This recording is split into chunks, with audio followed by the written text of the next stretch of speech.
ඔන්න මගේ යාළුවනේ මතක ඇති මම ගෙවතු වගාව 2 කියලා සෙග්මන්ට් එකක් ගෙනාවා එක දවසක්.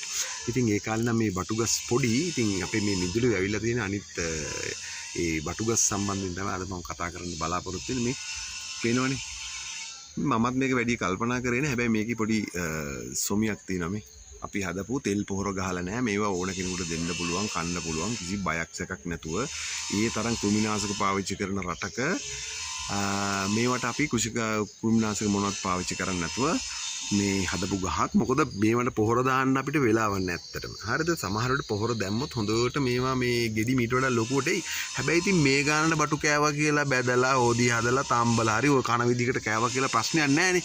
දැන් ඔන්න ඒ විදිහට හදාගත්තේ බටු ගහේ මේ දැන් ගෙඩි තියෙනවා 3ක් විතර. හරිද? දැන් ඔයිට කලින් තිබිලා මං හිතන්නේ අපේ අම්මා මේ කඩලා ඒව ඉව්වා. හරිද? ඉතින් මේ තව ගෙඩියක් තියෙනවා. හරිද? මේ එක බටු ගහේ දැනට බටු ගෙඩි 3ක් විතර තියෙනවා. ඉතින් තව මේ චූටි මල් හැදෙනවා මේ පේනවද මේ මල්? හරිද? ඉතින් මේ මලුත් එක්ක තව හැදෙයි. එතකොට ඉතින් මේ ලොකු මේව එකක් මේ කම්මැලිකම අතහැරලා මේ වගේ එකක් කරන්න පුරුදු වෙන්න ඕනේ හැමෝම. හරිද? එතකොට මේ පොඩි ආත්ම තෘප්තියක් එනවා. ඒ වගේ ටිකක් එනවා. හරිද?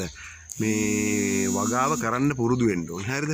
වගාව කරන්න පුරුදු වුණාම මේ ආස හිතනවා ඉතින් අපිට අපිම හදාගෙන අපිම වගාව කරගෙන අපිම කඩලා අපිම උයලා කනකොට නේ සතුටුයිනේ. සතුටු නැද්ද? සතුටු හිතෙනවා. හරිද? ඒක කරන්න අපි පුරුදු වෙන්න ඕනේ. හරිද?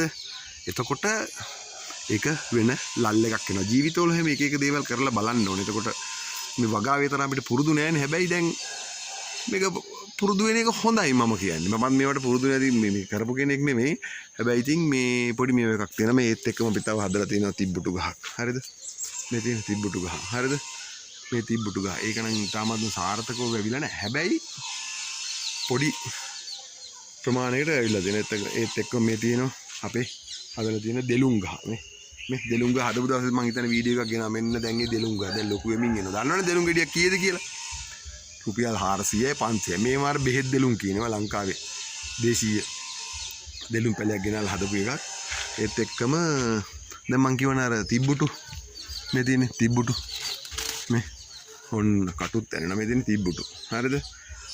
ඕන්න කඩලා පොඩ්ඩක් ඉතුරු වෙලා. හරිද? ඊට පස්සේ අර තවත් බටු වර්ගයක් ඔය තියෙන ඔන්න කහ පාට වෙලා ඒක කඩන්න බැරි වෙලා එතන පොඩ්ඩක් කැලේ යන්න අමාරුයි. ඔන්න මේ ටික කඩා ගත්තා නම් ඒවත් වටිනවා. ඉතින් ඔය කිලෝ එක රුපියල් 300-400 වටින ඒවා තමයි මේ අපි වගා කරලා මේ තියෙන්නේ. ඉතින් මේ ජීවිතේ නිකම්ම ඉන්න නැතුව මේ වගේ පොඩි වගාවකුත් දාලා ඒවා කඩලා කාලා ඒ සතුටත් ඉඳලා බලන්න. ඉතින් ඒක වෙනම රල් එකක්. එහෙනම් අපි තිබ්බුටුත් එක්ක අද සමුගන්නවා. හරිද? ආයෙත් මේ වගේ වීඩියෝ එකක් අරන් එන්න. ගොඩක් දවසකින් වීඩියෝ එකක් දාන්නත් බැරුණානේ.